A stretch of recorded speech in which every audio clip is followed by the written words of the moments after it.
Hello dear students, आज जो हम स्टडी करेंगे class 9th Newton's third law of motion हम पढ़ चुके हैं। ठीक है, हम स्टडी कर चुके हैं Newton's third law of motion का मतलब होता है equal action and opposite reaction. तो उससे कुछ क्वेश्चंस हम करते हैं। पहला जो क्वेश्चन है, how can you show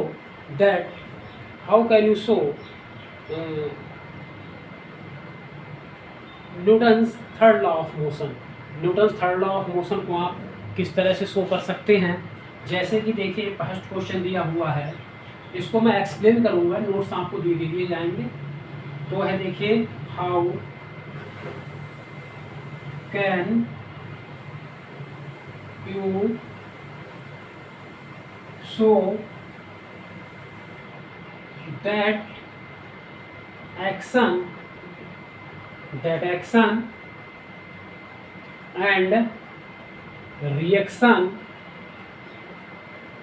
and reaction always equal and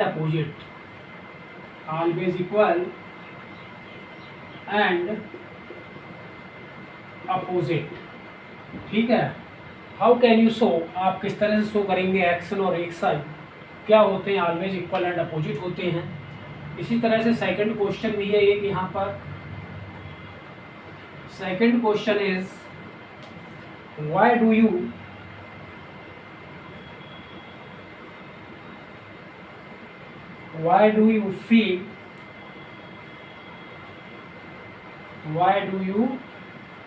feel hurt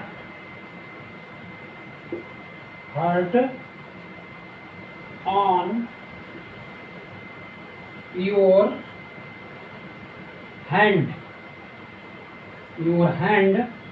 when why do you feel hurt on your hand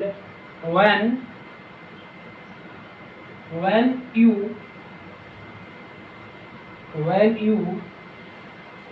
hit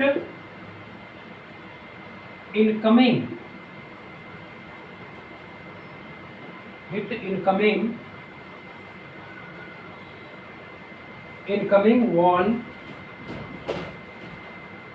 with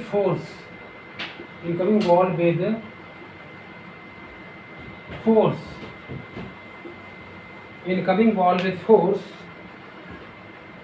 Question third is, these are the practical example in your life. आप ऐसा करके देख सकते हैं। How does a person move forward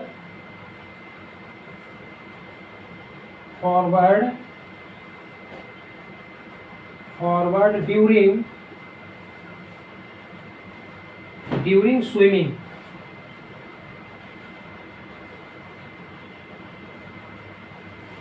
okay,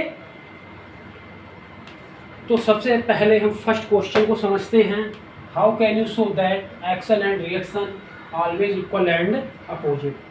action और reaction equal और opposite होते हैं, आप किस तरह से शो कर सकते हैं, दिखा सकते हैं। तो इसका जनरली मैं आंसर आपको एक्सप्लेन करता हूँ, बाकी नोट्स आपको दे दिए जाएंगे। तो देखिए, सपोज दैट एक बैलेंस स्प्रिंग हमारे पास ये है, ये आपको फिजिक्स लैब में देखने को मिलेंगे बैलेंस स्प्रिंग। ठीक है, जो थोड़े छोटे मोटे वेट को मेजर करते हैं। ये पॉइंट इसका 6 है, जैसे 0.6, और इसमें एक हुक टाइप इधर से लगा हुआ होता है, ऐसा हुक, इस तरह से एक तरफ से इस तरह से हुक टाइप, दोनों तरफ से हुक टाइप लगा हुआ होता है इस तरह से। अब इसको हमने क्या किया, अपने फिंगर से पकड़ के इस तरफ खींचा, तो इसकी रीडिंग जो मिली हमें 6 मिली। और इसका दूसरा जो एंड है, सेकेंड एंड इसका, वो हमने क्या किया, सेकेंड एंड इसका लिया, वो दूसरे स्प्रिंग के सेकंड एंड से हमने कनेक्ट कर दिया इस तरह से, ठीक है। सेकंड एंड से हमने इसको कनेक्ट कर दिया, और तो जब देखिए this is the six reading और ये 0 है, ठीक है। इसमें ये 0 होगा, और इसका जो है ये हमने किस में अटैच कर दिया, एक दीवार में अटैच कर दिया इसको, ठीक है। तो जाहिर सी बात है, देखिए हमने क्या किया, इसको फिंगर से खींचा। हमने इसको जब फिंगर से खींचा, पुल किया, तो इसमें रीडिंग आई 6। जब इसमें रीडिंग 6 आई, लेफ्ट साइड हमने इसको फिंगर से क्या किया, पुल किया, तो इसमें रीडिंग 6 आई, ठीक है। This is the 6 reading. तो देखिए यहाँ पर भी रीडिंग 6 आई, मतलब इस स्प्रिंग को हमने इधर खींचा तो इस वाले स्प्रिंग ने भी 6 रीडिंग दी। भाई ऐसा क्यों हुआ, हमने खींचा तो इसे, रीडिंग इसमें 6 क्यों आई। इसका मतलब ये है, ये वाला जो स्प्रिंग है ये भी इस पर क्या लगा रहा है, एक अपोजिट फोर्स लगा रहा है। कैसा फोर्स लगा रहा है, अपोजिट फोर्स लगा रहा है। और दोनों कैसे फोर्स है, इक्वल और अपोजिट फोर्स है। कैसे कह दिया आपने इक्वल अपोजिट फोर्स है, क्योंकि इसकी भी रीडिंग 6 आई है और इसमें भी रीडिंग 6 आई है। तो इनमें से एक एक्शन होगा, दूसरा क्या होगा, रिएक्शन होगा। तो देखिए जब हमने इसको खींचा तो उतना ही इस स्प्रिंग ने इसको खींचा, ठीक है। तो एक इसमें से एक्शन है, दूसरा हमने रिएक्शन है, ठीक है। तो इसने जब इसको खींचा 6 और हमने इसको 6 खींचा, मान लीजिए इसको हमने 6 न्यूटन के फोर्स से हमने इसे खींचा, तो इसमें भी रीडिंग 6 आई। तो दिस इज द एक्शन। ये क्या हो गया हमारा, एक हो गया एक्शन और ये क्या हो गया, रिएक्शन हो गया। कोई दिक्कत नहीं, एक्शन रिएक्शन आपस में चेंज भी हो जाएंगे। अगर प्रोसेस हम इस पर स्टार्ट करें तो ये एक्शन हो जाएगा, ये क्या हो जाएगा, रिएक्शन हो जाएगा। तो इसका मतलब इसमें भी रीडिंग 6 आ रही है, इस बैलेंस स्प्रिंग में, इसमें भी रीडिंग 6 है। तो इट मीन्स 6 न्यूटन दोनों में रीडिंग आई। तो क्या है, जितना ये इस पे फोर्स लगाता है उतना ये इस पे अपोजिट डायरेक्शन में फोर्स लगाता है। तो it means this is action and reaction. तो we have to show this, we have to shown here or with help of two balance spring. Second question है, why do you feel hurt on your hand when you hit incoming ball? जब incoming ball, जब गेंद आ रही है कोई और हमने भी अपने हाथ बढ़ा दिए, हमने भी अपने हाथ बढ़ाए, गेंद भी आई, तो जिस स्पीड से हमने अपने हाथ बढ़ाए उसी स्पीड से गेंद आई।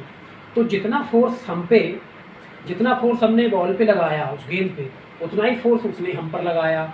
तो कभी कभार जब क्रिकेट का मैच होता है, आप लोग मैच मोस्टली खेलते ही होंगे या वैसे खेलते होंगे, तो फास्ट मूविंग जो बॉल आती है, अगर हम उसको इस तरह से कैच करते हैं तो हमारे हाथों में चोट लग जाती है, क्योंकि जितनी स्पीड से बॉल आती है वो कौन सा फोर्स लगाती है, एक्शन। और रिएक्शन हम अपने हाथों से करते हैं, तो जाहिर सी बात है चोट लगेगी, हर्ट हो जाएगा हमें। हर्ट जो हाथों में होगा, इंजरी भी हो सकती है हाथों में। तो इसलिए कोई क्रिकेट प्लेयर क्या करता है, फास्ट मूविंग जो बॉल आती है उसको कैच करने के लिए अपने हैंड जनरली पीछे खींच लेता है, ठीक है। क्योंकि वो तो एक्शन, वो बॉल तो आ रही किसी फोर्स से, उसने भी अपने हैंड को पीछे खींच लिया, तो दोनों का डायरेक्शन क्या हो गया, सेम हो गया।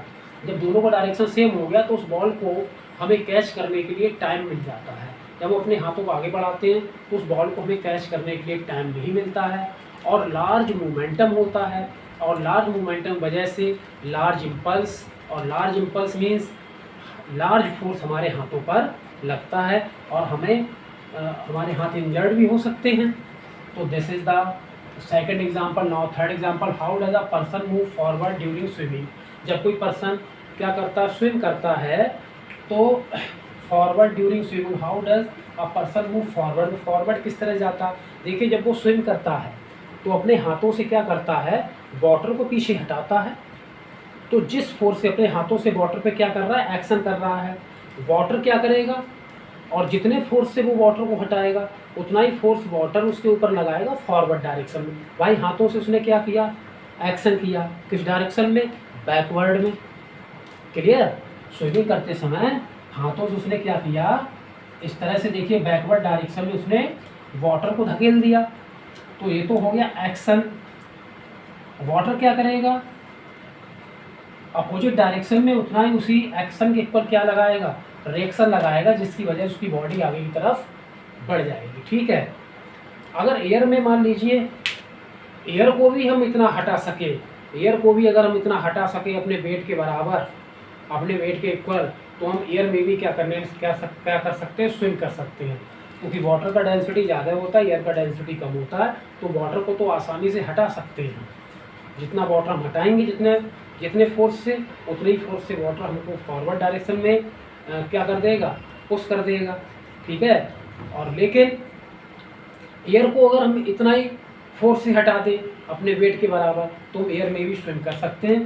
तो दीज आर द 3 क्वेश्चंस मैंने यहाँ पर एक्सप्लेन किए हैं, और मुझे लग रहा है कि आपको समझ में आ गया होगा। फिर भी अगर कोई दिक्कत है तो क्या करेंगे कि आप व्हाट्सअप कर देंगे और नोट्स आपको इसके मिल जाएंगे। ठीक है। तो वीडियो आप ज़रूर देखें। Thank you.